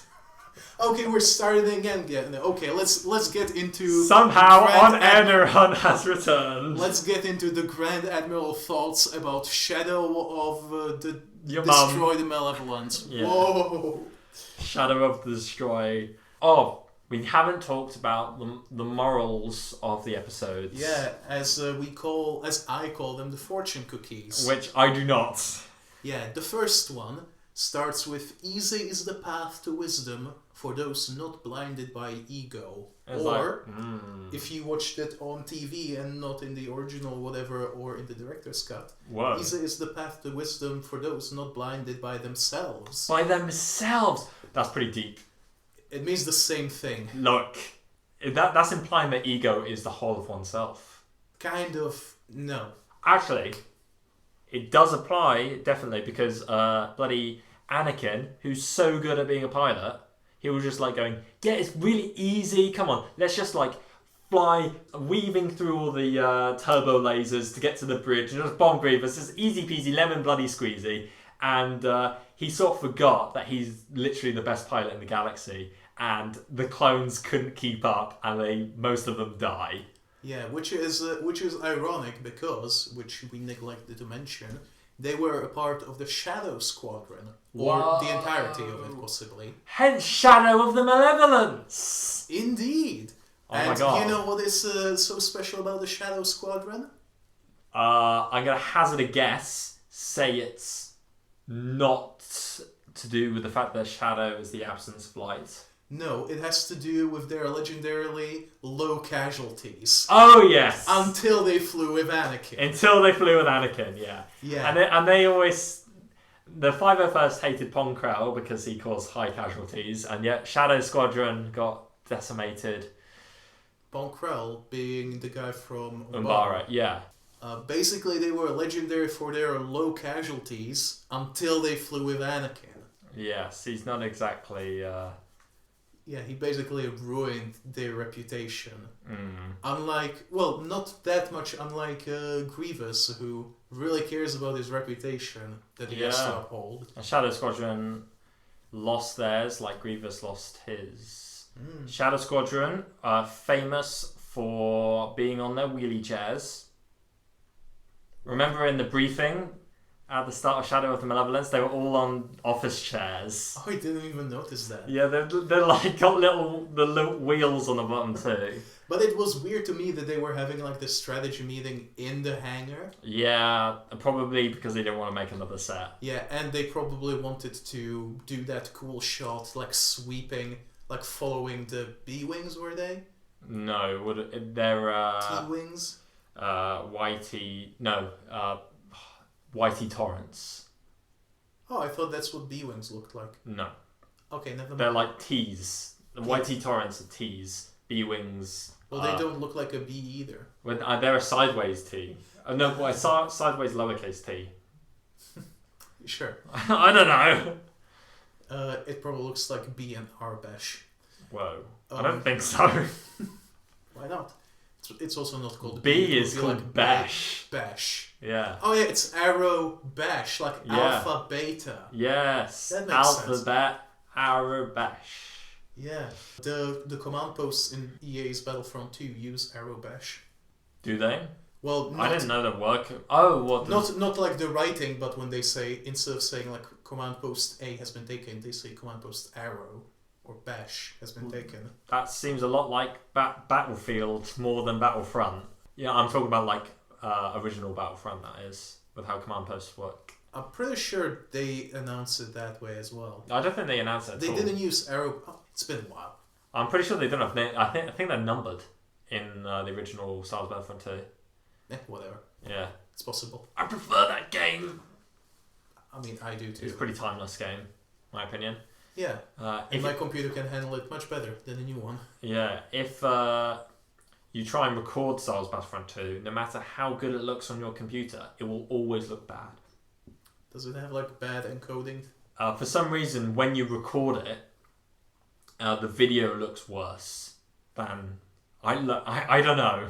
It genuinely... They may have done that intentionally, because that game includes a couple clips from episode 3. Yeah. And I think it came out slightly before the movie. That's true. And they wanted to avoid people just putting those clips in high quality on the internet. No, there aren't clips. There's recreations using the Star Wars Battlefront 2 engine. I think I may have mentioned on this podcast, but the engine is like held together with pieces of string. Like, I've seen the internal workings of it, and I have no clue how it works. Yeah, I mean, you are a modder, so... Ex-modder. Ex-modder. Modder who didn't really know what he was doing. I made a Jakku map, though, but it had no sound for the vehicles, which was a bit sad. I don't know, like, apparently putting sound for vehicles is really complicated, which shocked me. Yeah. Anywho, speaking of sound, I feel like this episode had really cool music in them. Yeah, the Malevolence Arc certainly did as a whole. Yeah, some chanting and... yeah, very imposing leitmotif for the Malevolence. I think that's what it was. Yes. You know, there is one musician in this house, and they are He's not here. It's not here. I am son of a musician, but I have no musical talent. You're son of a gun, If am I son of Gunman from Asdif movie? You're son of Newt Gunray. Whoa! I just poked myself in the eye. Whoa! Yeah, that is a kind of weird name though, Gunray. Yeah. Newt Gunray. Newt Gunray. The thing, I've become like so accustomed to it. I don't hear it as strange. All names in Star Wars are weird. Yeah. Jocasta-Nu. Kit Fisto. Yeah. Mace Windu. Yeah. Coleman Trebor. Yeah, the Kaminoan in this episode, Nala Se. She looked very creepy. Yeah. Like a dead-eyed stare. Well, that's sort of just what Kaminoans look like. Yeah, but I never, one, noticed it, and two, they never did like a super close-up on only their face. They did in episode 2, though. Did they? Like, so that only thing on the screen is their face? Of, like, the Prime Minister, yeah. And possibly even Lama Su as well. I thought that was one and the same person. No, Lama Su, I believe, is the Kaminoan who is the first one Obi-Wan meets. Mm-hmm. And then she takes him to the Prime Minister, who I can't remember the name of. Who has like the Yondu fin on his head. Yes, because they're fish people who also love eugenics. Yeah. I mean, no one ever said that Kaminoans were great. They're not cool people. They were complicit for Order 66 and the Rise of the Empire.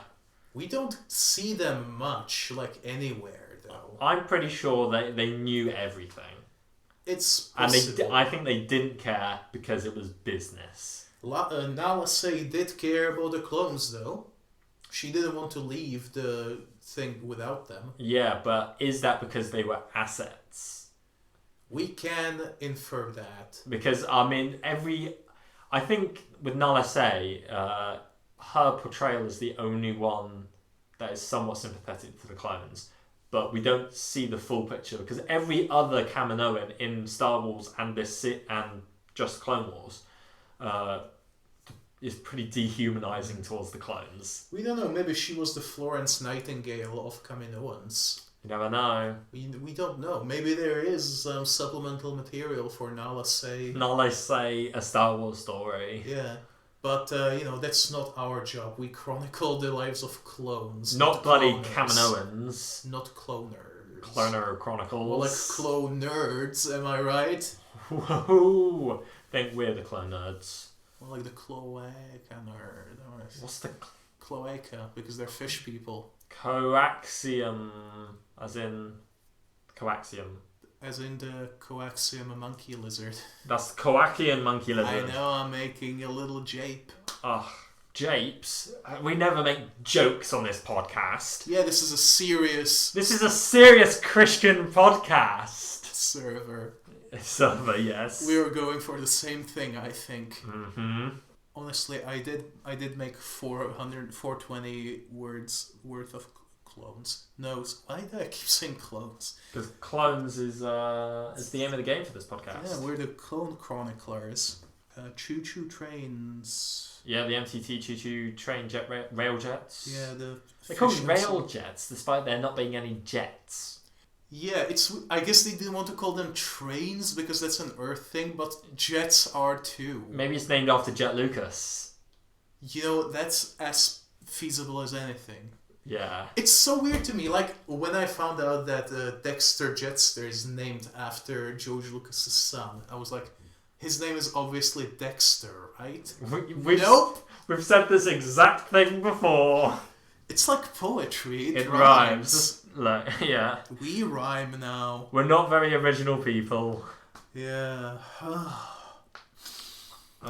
Speaking of originality, there was at least one thing that I've never seen before in this episode. I'm going to hazard a guess. Is it the firefighter droid? It is the firefighter droids! Yes. With hijinks and all. With a lot of slapstick, because of course it is. Yeah, because they're droids. And they're very bad at firefighting, even though that's their entire purpose in maybe they weren't programmed for it.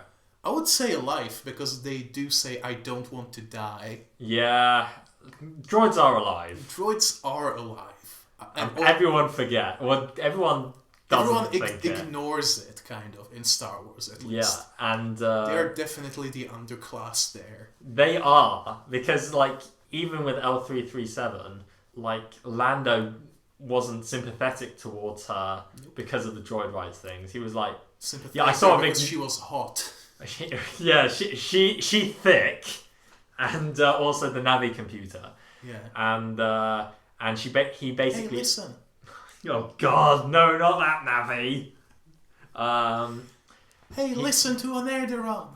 Yeah, gotta listen to imagine Navi popping up in real life. Ugh.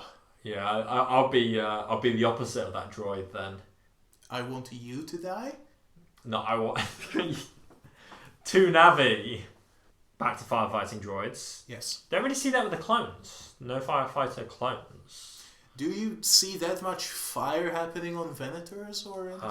Episode 3 with the barrages. You know when they're like firing artillery out the sides of the spaceships. That's a cool scene. I like that scene a lot. Yeah. And you see that kind of area on the Venator in a later episode, I believe. It's possible. It's been a while. Yeah. But it's cool. I like that scene of Revenge of the Revenge of the Sith. Rots. Robbie Rotten. Robbie Rotten, indeed. My favourite Star Wars character. Yep. And as mustache twirling as General Grievous. Probably less, honestly. General Grievous is like the ultimate cartoon villain in this. Yeah. He has a Russian accent. He has a cool cloak. He loves killing people that don't fight back. He's irredeemably evil. He kills his own henchmen. Yeah. He's hench himself. Yeah. And he's got a badass cloak. Yeah. You think that he's the big bad, but there's someone else pulling his strings. And then there's someone pulling their strings who keeps coming back no matter how many times you think you've killed them. Yeah. He does it at least once anyway. At least once. Unless the episode 10 Banthaverse is canon. Yeah. Oh my god. It's so funny. Everyone go watch that. Yes. We should put a link. Wait, you'll be able to search it up. You just type AI generated episode 10. Yeah. Episode 10, sorry. But yeah. I will take when you said 10 and paste it over every time you said episode 9. Oh, damn. You know, every episode I like to do one new thing. Just improve the podcast at least slightly. Yeah. This is what I'm gonna do. Whoa, corrections. Oh, I'm going to a correctional facility. Yeah, you're going to... The Chop Yards with Bill Burr. With Bill Burr or the Joker from Gotham. The joke... Oh, yeah. What's his bloody name? Cal Kestis. Cal Kestis. On Bracker. In the Chop Yards. Yeah. Well, on Bracker, because Bracker was chopping up the Venators and that. Go join the bloody ATTE pilot in there. Oh, yeah. ATTE pilot. Yeah. He's dead, though. He did get either killed or taken away by the FBI. Yes. Either way, f*** him. No. No, don't. Either way, kill him. Yes. Kill him. Kill him now. Do it. My little green friend. I can do better than that. Yeah. Yeah, but we had big grey friends, the Shadow Squadron. It's always fun to see like new color variations of the clones. Yeah. Like a new kind, kind of how the Wolfpack had brown markings on their armor. We didn't go through the fortune cookie for this other episode. I don't remember what it was.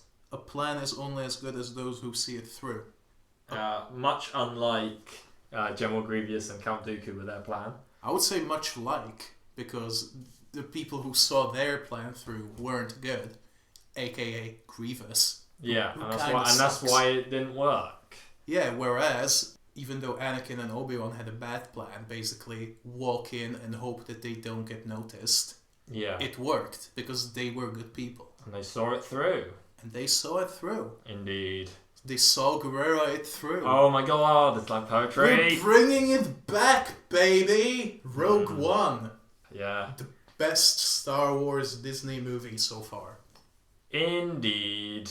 What if they released this as a movie? That would have been still not as good as Rogue One, I would argue. Maybe not, yeah. I still think it would be very good. Yeah. I really did enjoy this arc. I would have to agree, Freddy, my good friend. Why am I doing it so dramatically? Because that's what Obi-Wan says. That's the last thing Obi-Wan says to Anakin when he's light side. I have to agree, Freddy, you're a good No, friend. not like that. He's just like, goodbye. Oh no, this is my old friend, not my good friend. I'm a fake fan again. So many fake fans on this podcast. Oh, and there's literally two fake fans. And both of them are you. Oh my god, my shill money isn't working. Kathleen, pay me more. Please pay us at least a cent. Please, Kathleen, can I have more? I wish that we were shills. Yeah. I would be able to buy literally any Star Wars merch. All the Star Wars merch. At least some. I don't own that much Star Wars merch at all. Yeah, I mean, I own a poster and a book that you gave me, and a couple books that I got. But, Yeah.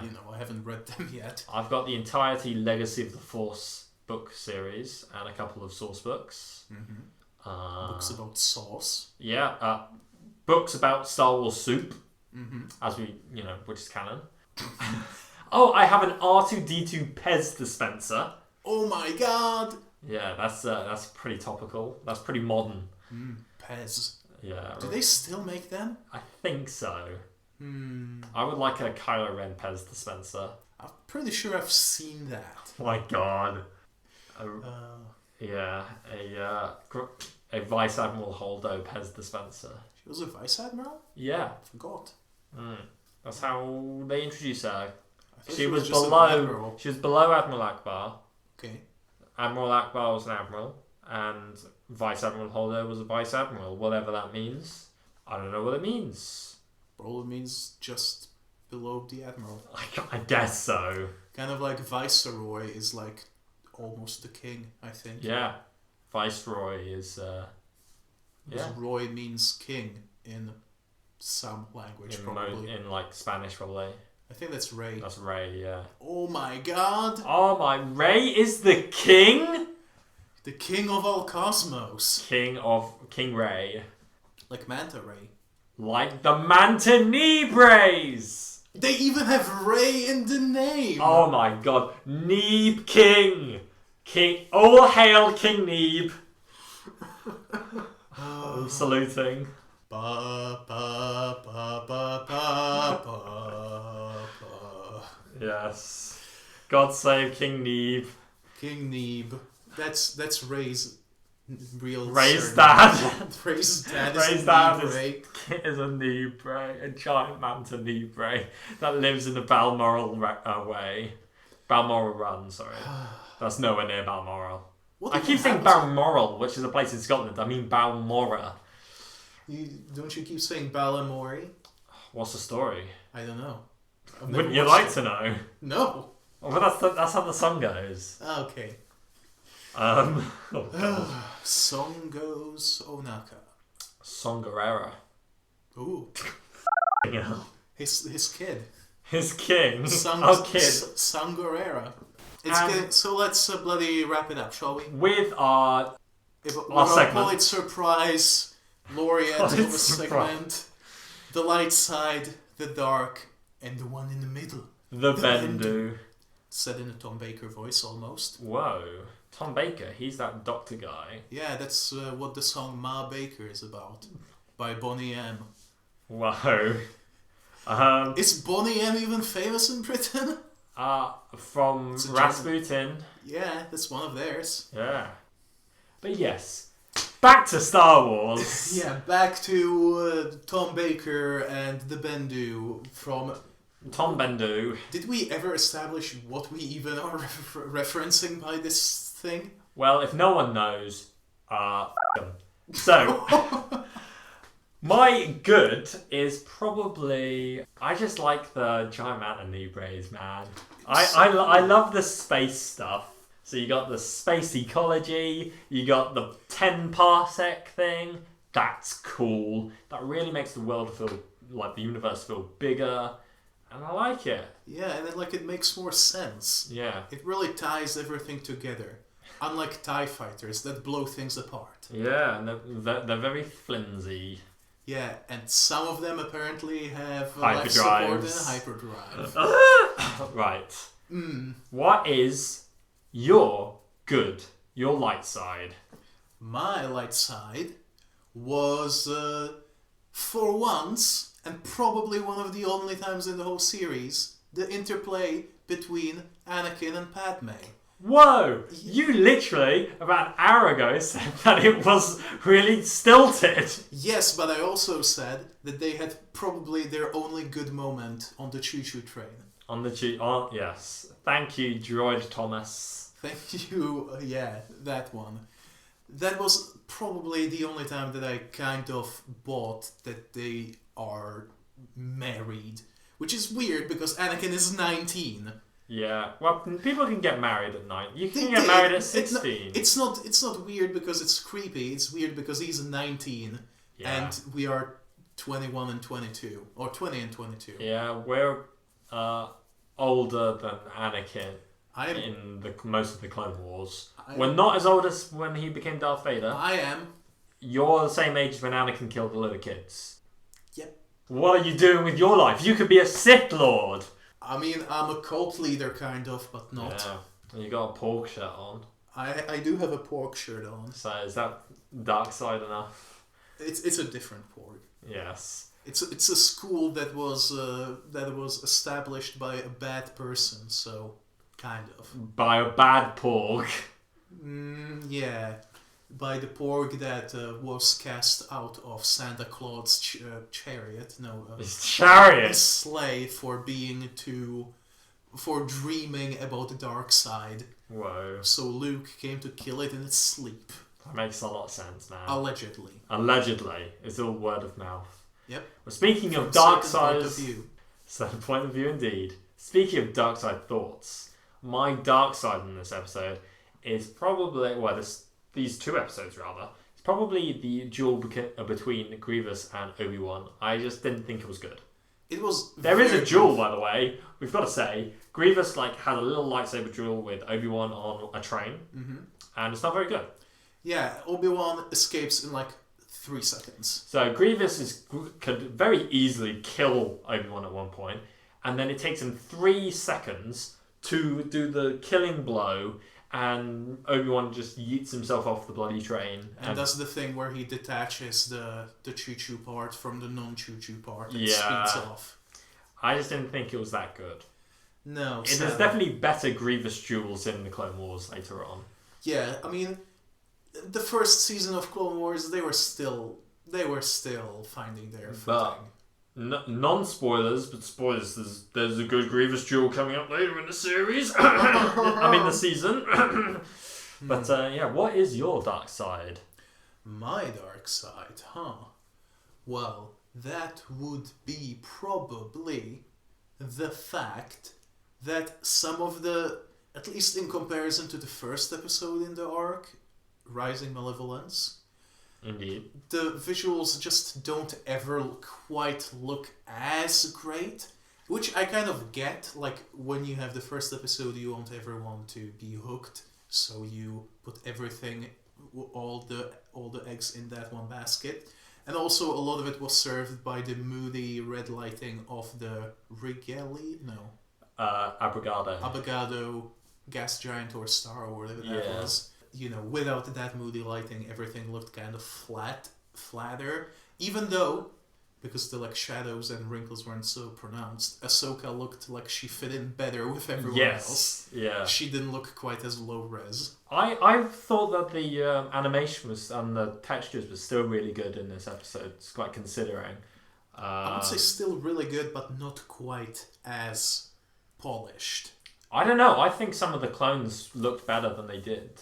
In Ambush and especially the movie. Speaking of clones looking better, we finally got those clones. Yes. In the bridge of the Venators wearing the tunics instead of their armor. Oh my god! Some of them still were wearing the armor. Yeah, on Obi-Wan's Venator for some reason. Yeah.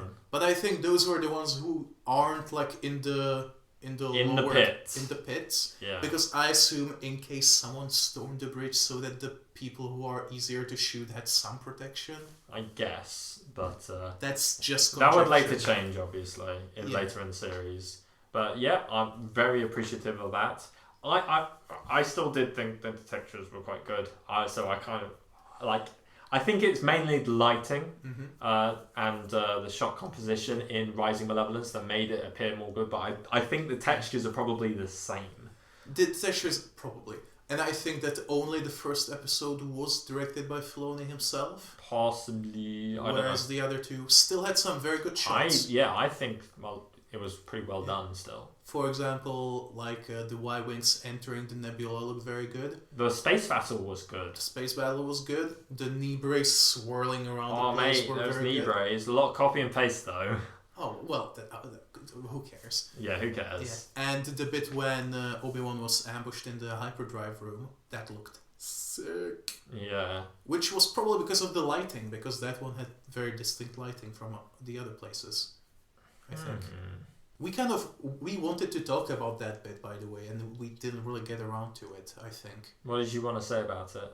That it's like the first and last time that anyone used the droidekas like creatively like this. Like both as shields and as like bowling balls. Yeah, like Obi-Wan bloody force pushes the droidekas into 2 squads of droids and Grievous. Yeah, who kind of swats it away though. Yeah, I thought he was going to chuck it at Obi-Wan, but he just chucks it down the pit. That would be too much like a fight in Lego Star Wars. Yes, that's where true. a rival Sith is chucking stuff at you and you have to use the Force to catch it and send it back. Yeah. Which is the only way to hurt them, even if you have people with blasters. But in the Lego Star Wars Clone Wars video game, this level has a lot of train action.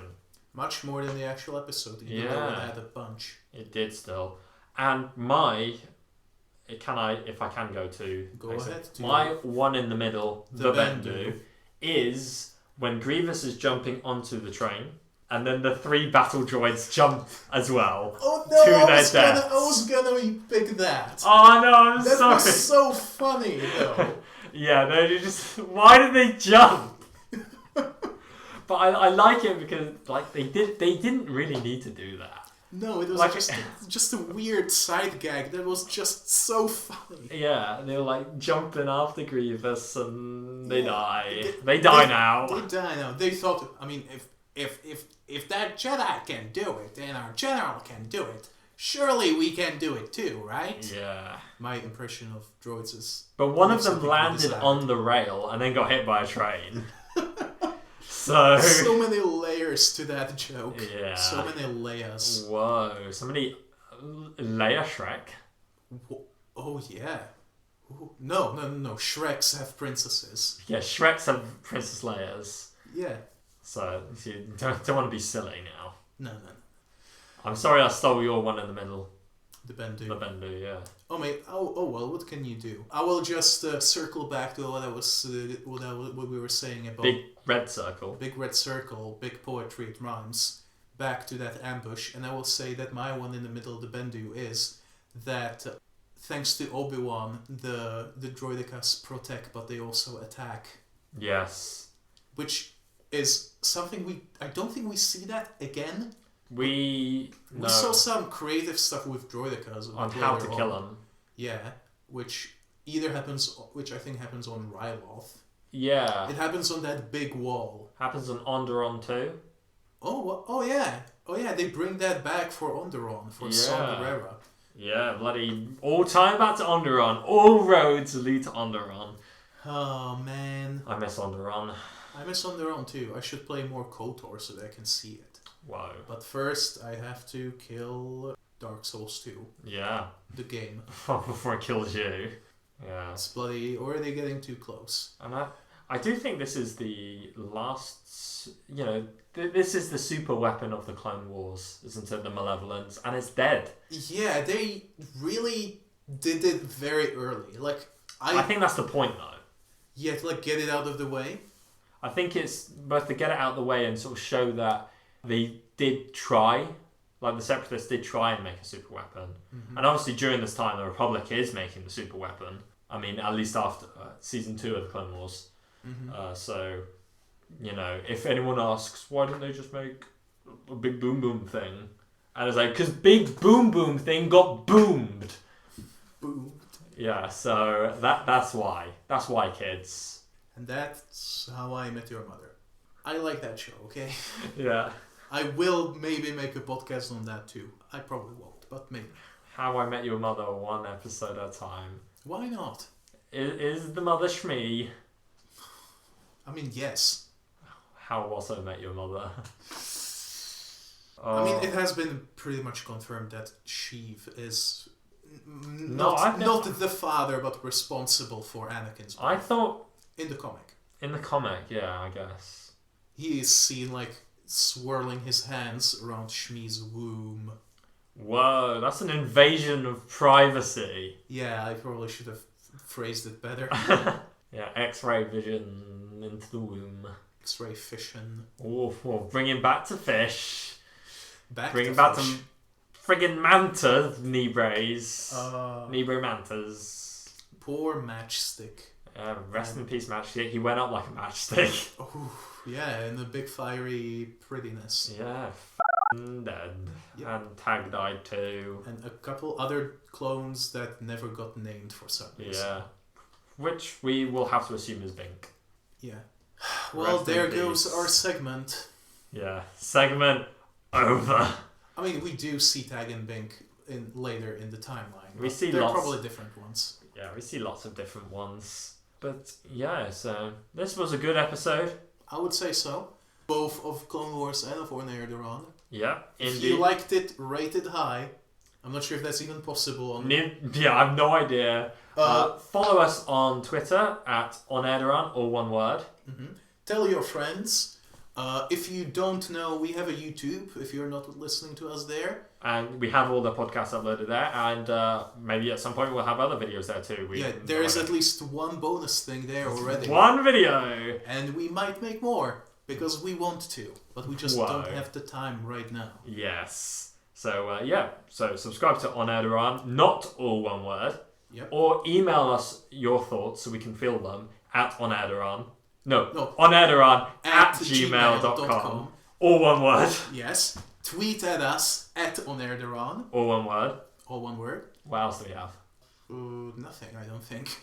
I don't think we have Instagram. I could make a Facebook page/group. I think we got enough stuff at the moment. Facebook is pretty big. I might do it. Yeah. Well, you might see us there. Who knows? If you're already one of our newest fans on Facebook, welcome from the future. Yeah. Tell us in the comments or just post at us if you're listening to this in 2022. 2022? Yeah, why not? At that point, we'll probably be done with... I think we'll probably be dead. We might be. Oh my god. We're not vaccinated yet, I don't think. Oh shit. Gonna end up like Grievous coughing all around the place. Yeah. I mean... Grievous, you're eligible for the COVID vaccine. It's like, oh great, I'll go to it after. I just gotta go to Utpau. He is very old, isn't he? Yeah, that's true. Is Grievous a pensioner? I don't think... Does Grievous pay taxes? Do the Separatists believe in pension? Whoa. Do we see more of his species?